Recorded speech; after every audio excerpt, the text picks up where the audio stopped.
আসসালামু আলাইকুম। অষ্টম শ্রেণীর প্রিয় শিক্ষার্থী বন্ধুরা, নুরুদ্দিন একাডেমিতে তোমাদেরকে স্বাগতম। আজকে আমরা তোমাদের অষ্টম শ্রেণী গণিত বইয়ের প্রথম অধ্যায় প্যাটার্ন অর্থাৎ 2025 সালে যে নতুন গণিত বই দিয়েছে সেই গণিত বইয়ের প্রথম অধ্যায় প্যাটার্ন এর অর্থাৎ বেসিক বিষয় নিয়ে আলোচনা করব। একক কাজ আছে এবং গুরুত্বপূর্ণ বিষয়গুলি আছে, সেই বিষয়গুলি নিয়ে আলোচনা করব। দেখো, এই অধ্যায় শেষে আমরা কি শিখতে পাবো।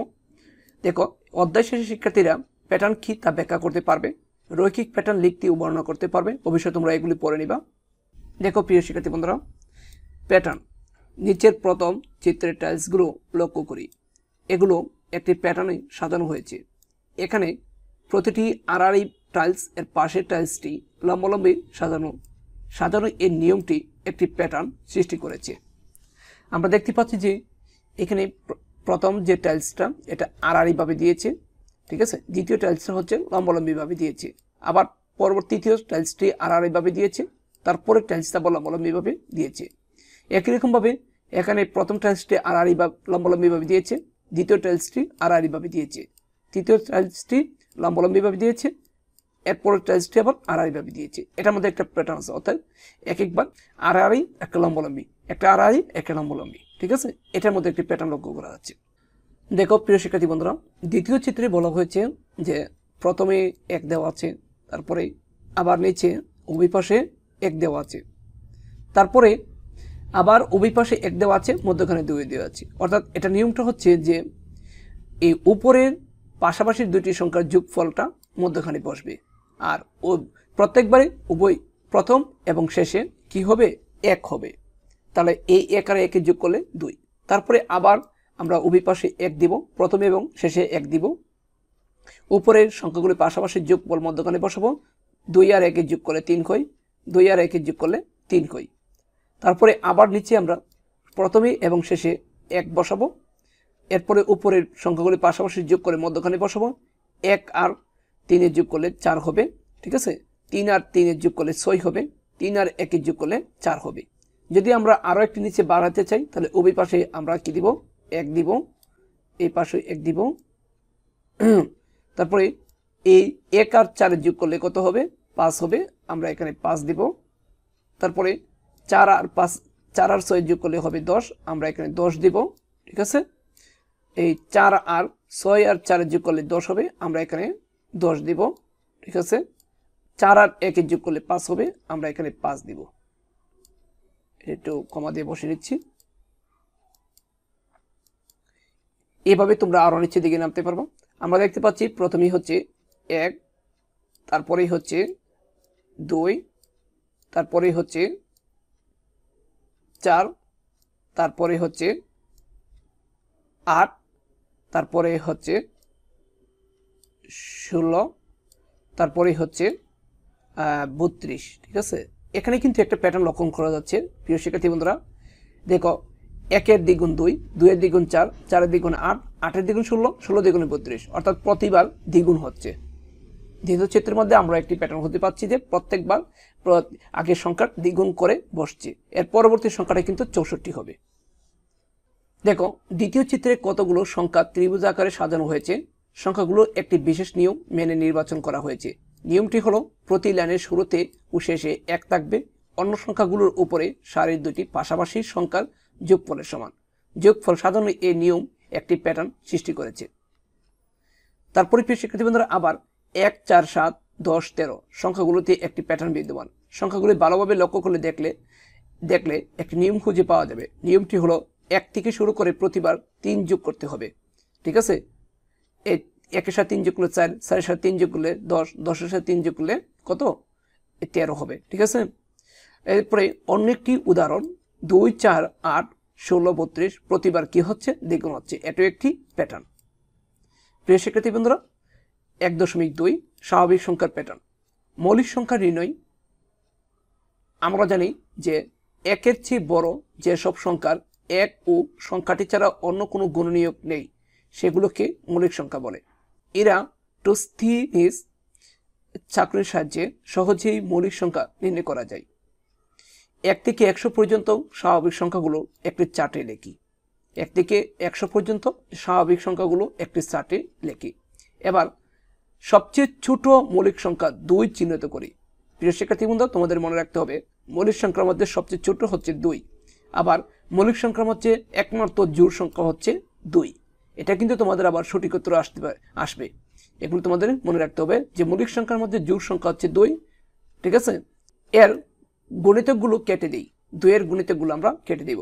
এরপর যথাক্রমে 3, 5, 7 ইত্যাদি মৌলিক সংখ্যার গণিতকগুলো কেটে দিই। তার আগে যে সংখ্যাগুলো টিকে রইল সেগুলি কি হলো? মৌলিক সংখ্যা। দেখো 2 একটি মৌলিক সংখ্যা, 2 এর গণিতকগুলো কেটে দেব। 2 এর গণিতক 4, 2 এর গণিতক 6, 2 এর গণিতক 8, 2 এর গণিতক 10, 2 এর গণিতক 12, এভাবে আমরা 2 এর গণিতকগুলো কেটে দিব।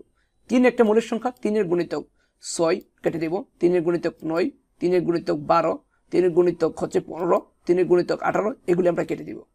তারপরে 5 একটা মৌলিক সংখ্যা, 5 এর গণিতকগুলো সবগুলো কেটে দিব, ঠিক আছে। 7 একটি মৌলিক সংখ্যা, 7 এর গণিতকগুলো কেটে দিব। কেটে যেগুলি রয়েছে 19 রয়েছে, 17 রয়েছে, এখানে 13 রয়েছে, এখানে 11 রয়েছে, 43, 47 যতগুলি সংখ্যা রয়েছে এগুলি সংখ্যা হলো মৌলিক সংখ্যা। আশা করি তোমরা প্রথমে 1 থেকে 100 পর্যন্ত লিখে এই 2, 3, 5, 7 এর গণিতকগুলো কেটে দিলেই তোমরা এই সংখ্যাগুলি পেয়ে যাবে। তারপরে প্রিয় শিক্ষার্থী বন্ধুরা, দেখো উদাহরণ নিয়ে একটু আলোচনা করি। সংখ্যার শ্রেণীর নির্দিষ্ট সংখ্যা নির্ণয়। উদাহরণ 1-এ বলা হয়েছে সংখ্যাগুলির পরবর্তী 2টি সংখ্যা নির্ণয় করো।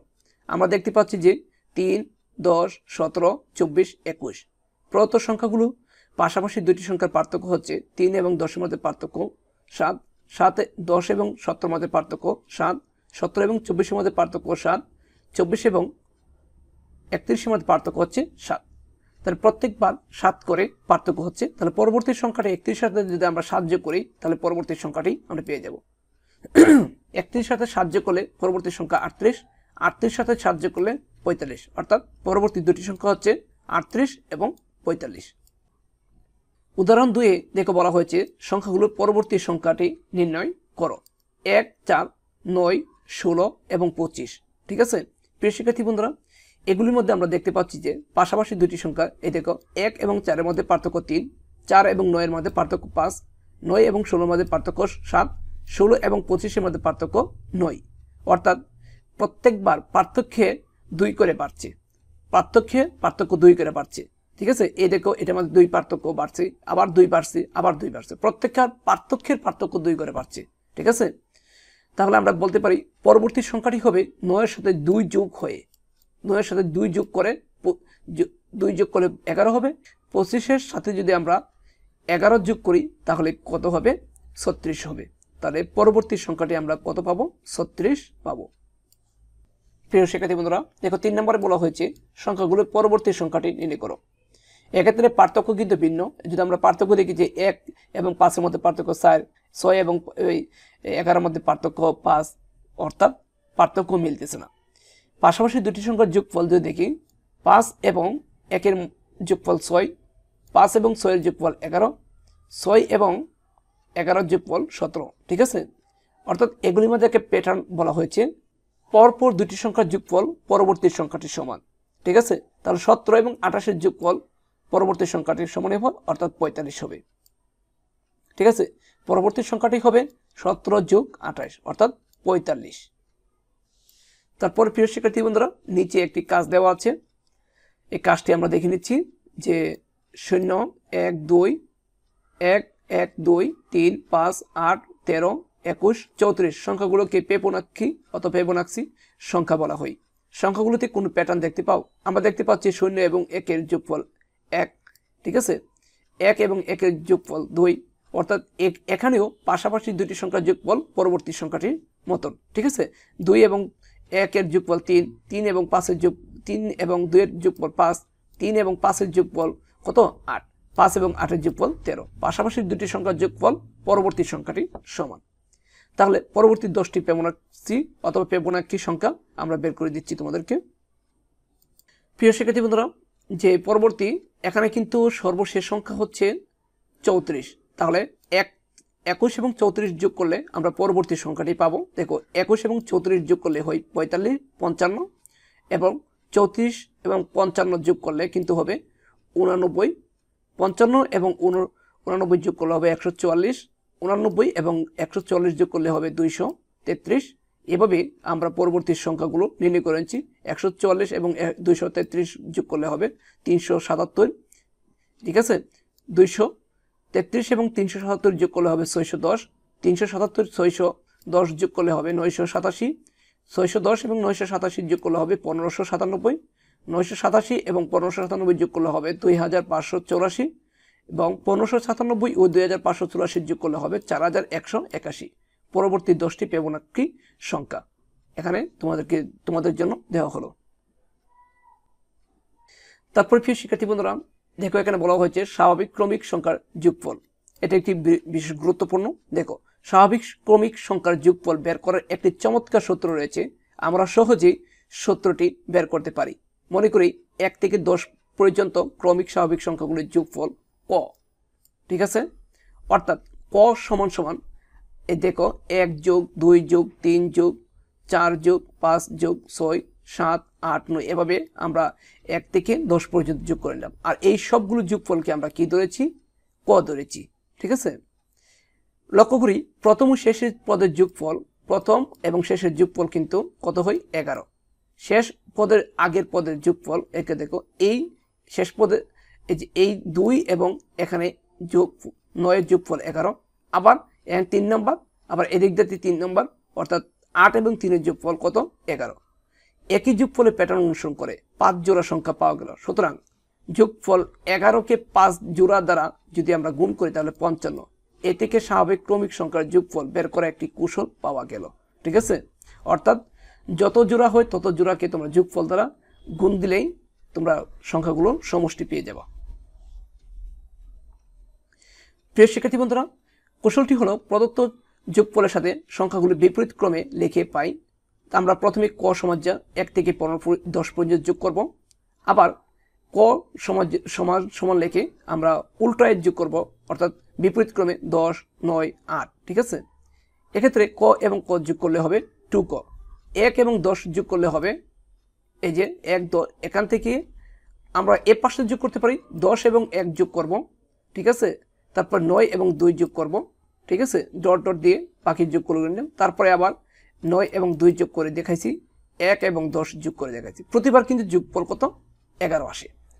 তাহলে 2ক সমান সমান এই যে আমরা কি নিলাম? 10টা সংখ্যা যেত 10 নিলাম, গুণ দিয়ে 10, আর এখানে একটা যোগফল নিলাম। ঠিক আছে, ক সমান সমান এই 2কে আমরা এ পাশে পক্ষান্তর করে নিয়ে এলাম 10 এবং 1 যোগ 10 গুণ 10। 1 যোগ 10 যোগ করলে হবে 11, গুণ হচ্ছে 10, 2 দিয়ে ভাগ দিলে 2 দিয়ে যদি আমরা 10কে ভাগ দিই কত হবে? 5। 5 11 কত? 5 11 55। এখন যে আমরা সূত্রটা দেখো, প্রথম সংখ্যা যোগ শেষ সংখ্যা গুণ পদ সংখ্যা। প্রথম সংখ্যা আমরা পেয়েছিলাম কত? 1। ঠিক আছে, এই যে আমরা 1 বসিয়েছি, আর শেষ সংখ্যা হচ্ছে 10, এই যে আমরা এখানে 10 বসিয়েছি, আর গুণ পদ সংখ্যা হচ্ছে 10। ঠিক আছে, 10 আর এবং 1 গুণ যোগ করলে হবে 11। ঠিক আছে, 11 আর 10 10 বসিয়েছি, 2 দিয়ে 10কে ভাগ দিলে হবে 5, অর্থাৎ 5 11 55 পেয়েছি।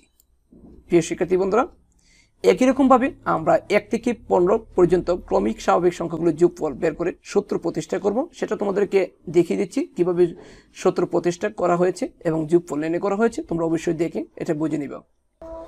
দেখো, মনে করি 1 থেকে 15 পর্যন্ত ক্রমিক স্বাভাবিক সংখ্যাগুলোর যোগফল ক, অর্থাৎ 1 যোগ 2 যোগ 3 যোগ 4 যোগ 5 এবং ডট ডট দিয়ে আমরা 15 পর্যন্ত লিখে নিলাম। এটাকে ধরে নিলাম আমরা কত? ক। ঠিক আছে, তো প্রদত্ত যোগফলের সাথে সংখ্যাগুলো বিপরীত ক্রমে লিখে যোগ করে পাই। প্রথমে আমরা ক সমান 1 থেকে 15 পর্যন্ত লিখে নিব। এখানে ডট ডট দিয়ে বোঝাচ্ছে যে মধ্যখানে আরো সংখ্যা আছে। তারপরে আবার ক সমান দিয়ে আমরা বিপরীত ক্রমে 15 14 13 এভাবে আমরা লিখে নিব। এই ক এবং ক যোগ করলে হবে 2ক। আমরা এই পাশ থেকে যোগ করে নিব, 15 এবং 1 যোগ করব। তারপরে 3 এবং মধ্যখানে আরো অনেকগুলো সংখ্যা আছে, 3 এবং 13 যোগ করব, 2 এবং 14 যোগ করব, 1 এবং 15 যোগ করলে হয় 16। দেখো, 1 এবং 15 যোগ করলে 16 হয়, 2 এবং 14 যোগ করলে 16 হয়, 3 এবং 13 যোগ করলে 16 হয়। প্রতিবারই 16 হচ্ছে। তাহলে আমরা বালেকে 2ক লিখব। 2ক লিখে এখান থেকে যে কোনো একটি জোড়া নেব, গুণ দিয়ে, অর্থাৎ 15টি সংখ্যা, যেহেতু এই 15টি পদ আছে আমরা গুণ দিয়ে 15 লিখব। তারপরে বালেকে এই 2টাকে পক্ষান্তর করে আমরা ডান পাশে নিলে এটা ভাগ হবে, ক সমান সমান এটাকে ডান পাশে নিয়ে আসা হয়েছে ভাগ, ঠিক আছে। এখন 1 আর 15 যোগ করলে হবে 16, 15 15। এই 2 দ্বারা যদি আমরা 16কে ভাগ দিই হবে 8, 8 দ্বারা যদি 15কে গুণ দিই তাহলে হবে 120। যোগফলটা এভাবে বের করা হয়েছে যে প্রথম সংখ্যা যোগ শেষ সংখ্যা। এখানে প্রথম সংখ্যা 1, শেষ সংখ্যা হচ্ছে 15, গুণ হচ্ছে পদ সংখ্যা, ওদের পদ সংখ্যা হচ্ছে 15, ভাগ হচ্ছে 2। তাহলে আমরা সূত্র স্থাপন করতে পারলাম, অর্থাৎ 15টি সংখ্যার যোগফল হচ্ছে 120। প্রিয় শিক্ষার্থী বন্ধুরা, আজকে এই পর্যন্ত থাকলো। পরবর্তীতে আমরা তোমাদের গণিত বইয়ের 5 পৃষ্ঠার যে এখানে একক কাজ আছে সেই একক কাজ নিয়ে আলোচনা করব, সেই একক কাজটি নিয়ে আলোচনা করব। আসসালামু আলাইকুম।